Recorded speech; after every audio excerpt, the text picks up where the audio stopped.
Hey guys, it's John. Welcome back to the next episode of Comic Book Club. I have to apologize. This has been kind of two videos in a row where there's been a week in between me posting.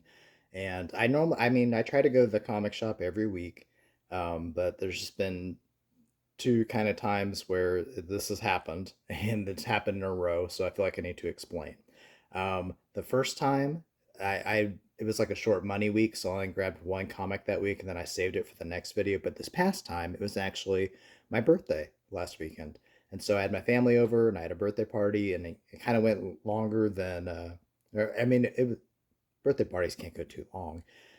It was a good party, and it took a lot of time, and I didn't really have time to go to the comic shop, and it did kind of it was a little bit of a bummer because there was a big comic convention happening um, where I go to get comics. Mad Comics, the owner, decided to put together a comic convention in town, and it was a really big deal. But it just happened to be on the same weekend as my birthday party, and my family was having a good time. I didn't seem like a good idea to me to say, sorry guys, you got to go because I want to go do this, because I was just enjoying that time with family.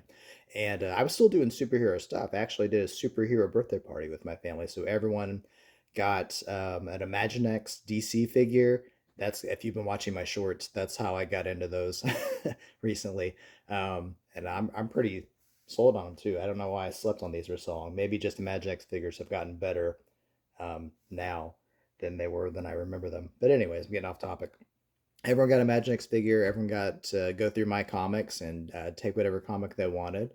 And yeah, we just had a lot of fun. I had Super Friends and stuff playing in the background because I got a younger niece and a younger nephew, and it just kind of helped make things fun.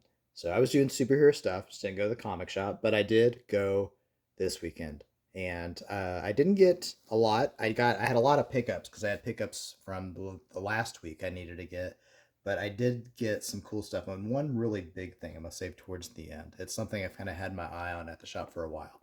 So let's start going through this. Start with my polls.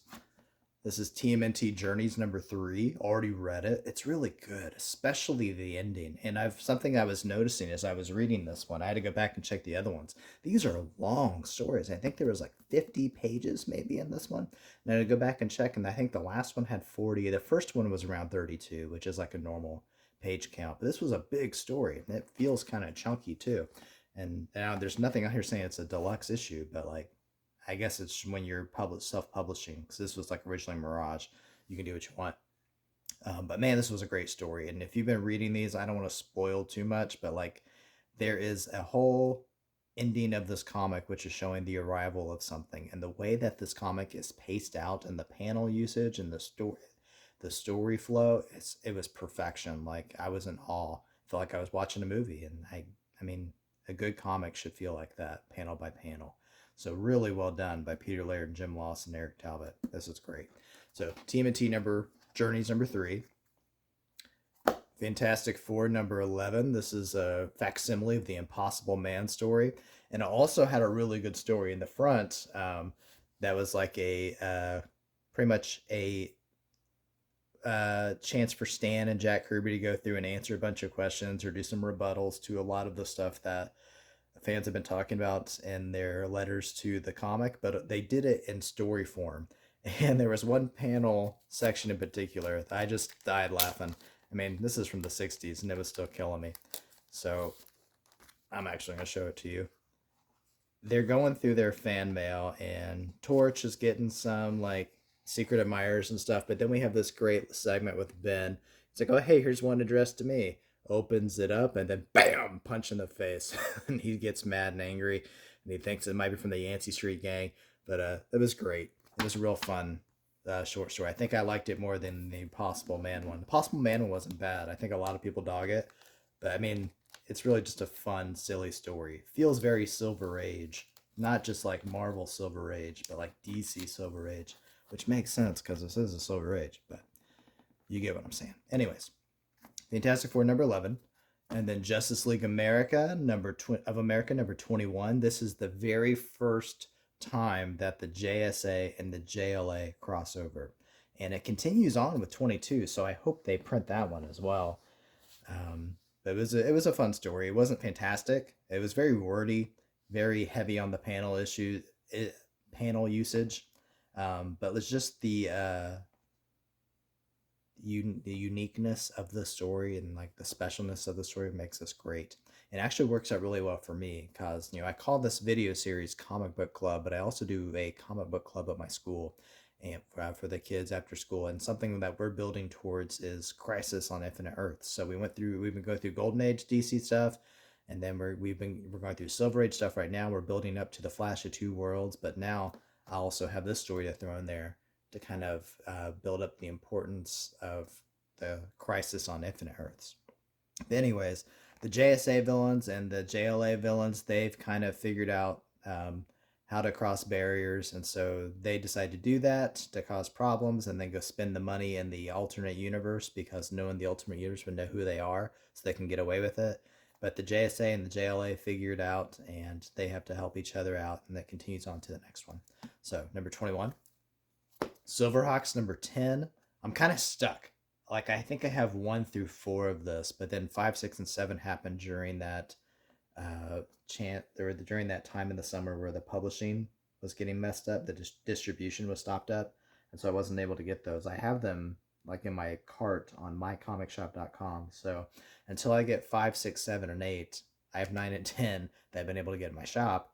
And so when I get those, I'll be able to catch back up. And I think this might be the last issue of at least this volume. I don't see anything else popping up in my comic app for things to pick up.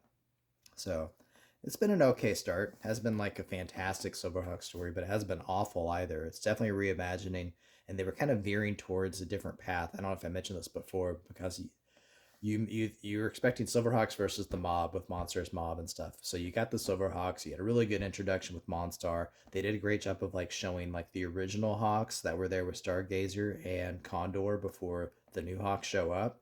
So that was neat. And then the new Hawks come in, and like the old Hawks are training them.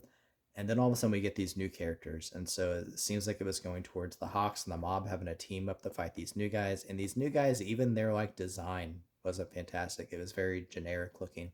So I'm interested to see how that goes, and hopefully it gets onto a good path. We'll see. Yeah, I mean, it's Silverhawks. I'm happy to have anything. All right, so I got that. And then Batman Deadpool number 1. I missed the first Batman Deadpool. That was Marvel DC. This is the DC Marvel one. But they're doing a third printing, I think it is, that I have on pull that I think will be here in December.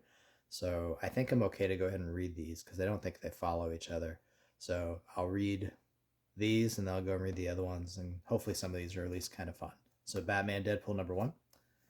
And then Spider-Man 94 number 3. This was pretty good.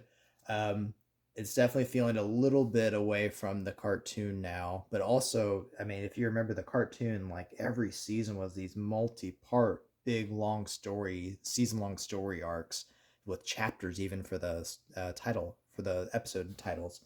So, I mean, it could fit that vibe. Basically, we find out that Morlun is like a guy from before humanity. He's almost like an eldritch human creature kind of guy. So he's basically a Highlander Dracula is the way to figure it out. And for the first part of his life, he was just out there being a warrior, protecting humanity. But then he realized that with his long life, he can do something really great. So that's when in the 1800s, maybe 1900s, he starts up his corporation, and he's building towards giving humanity the best future possible. But now he's realizing that his immortality has limits. And so by getting Spider-Man's life force, that'll at least give him a much longer lifespan to try to finish his goal. So he's got like altruistic intentions, but like, to kill someone to do that, you're not a good guy anymore. Sorry, Morlun. But also they're teasing a lot more with Kane, and Kane possibly being a Spider-Man clone. So we'll see what happens there. Good issue number 3. Sorry for spoilers on that one. And then this was a huge get for me. I've mentioned how I try to get those annuals and try to finish the annual storylines and read those. One of the ones that I'm really close to being done with is Atlantis Attacks. I just need the Iron Man one. But then this New Mutants issue is apparently part of it. At least the Comic Geek app includes it with the storyline. When you look at it, I mean, you see Namor here, and you see you're underwater, but there's no mention of Atlantis attacks on here. Inside, it doesn't say, read this first or read this later. You just have the New Mutants here. And, you know, not a lot talking about saying that there's other things, but I mean, you do see it is happening here, and it's happening around the same time. And yes, these are very yellowy pages. So it doesn't say to see one of the other Atlantis Attack story comics to see what's happening next, so I don't know. We'll see what happens here when I put this all together and read it. Cover's in fantastic condition, really great colors, but like it's pretty yellowed in here. I don't know how well that's coming on there. It's very yellowed. And then this was cool to find. Havoc, Wolverine, Meltdown, all 4 issues collected. So number 1, number 2, number 3, number 4. Now I know as when you read comics, you either like the stories or you like the art. I know I tend to go towards art. That's why I really like the time periods of the 80s and the 90s story-wise, because I like the art. I mean, that's just the style that really stuck with me. This art, it's not my favorite at all. It's very creative. No doubts about it. But it's not necessarily what I'd be wanting. But we have Walt Simonson and Louise Simonson writing this, so that makes up for it, I think. So these are pretty cool, and I like how the issues on the back, we got little symbols. We got communism, Wolverine, communism, and Wolverine. So the good guys and what they're having to deal with will be fun. And then the last thing I got that kind of makes up for not getting a whole bunch of other comics is, and this is going to be big, I don't know how much is going to show up on the camera here. This is Kirby is Mighty, the Stan Lee and Jack Kirby Marvel collection collecting Asgardian epics from Jack Kirby's Thor. So I'm going to turn it sideways so you can see just how big this monster is. And we're still cutting it off on the sides. But this is a big hardback book. And it is beautiful. So inside, let me see if I can show you this page. The table of contents. It starts with Journey into Mystery 83, so we get his intro, but then it jumps a bit. It goes to Journey in Mystery 125, and then we get Thor 126. That's where we get the first issue of Thor, I believe. And then we jump to 31 to 33, and then we go 37 to 39, and then 60, 61, 62, which is a Galactus trilogy story, and then 67, 68, 69, more Galactus, and then number 70, Thunder God and the Thermal Man. So these are supposed to be like the epic Asgardian epics, so like his biggest stories, I guess, from this first period. But this is amazing. And so I got this for $50. I looked it up on Amazon. If you were trying to get on there, you're at least paying $100. And this is in great condition. And I figured it'd probably be the best way to get some of these stories for the price. And look at this beautiful Jack Kirby art. I don't think anybody's book can live up to the potential of being in such a huge size, more than Jack himself. This is amazing. So I'm looking forward to going through and reading all these. I've already read Thor's first story. It's all right. Look at this. Galactus Aborning. Galactus is born. This is just awesome. So I guess this can kind of count as like my birthday gift to myself. But like the price was like, way, way, way, way less than I would have thought. This is amazing. The cover, there are some like dents and stuff in it, like nothing serious. I don't know if you can see the lines on here. There's some scuffs towards the bottom. There's a sticker on the back, but overall, this is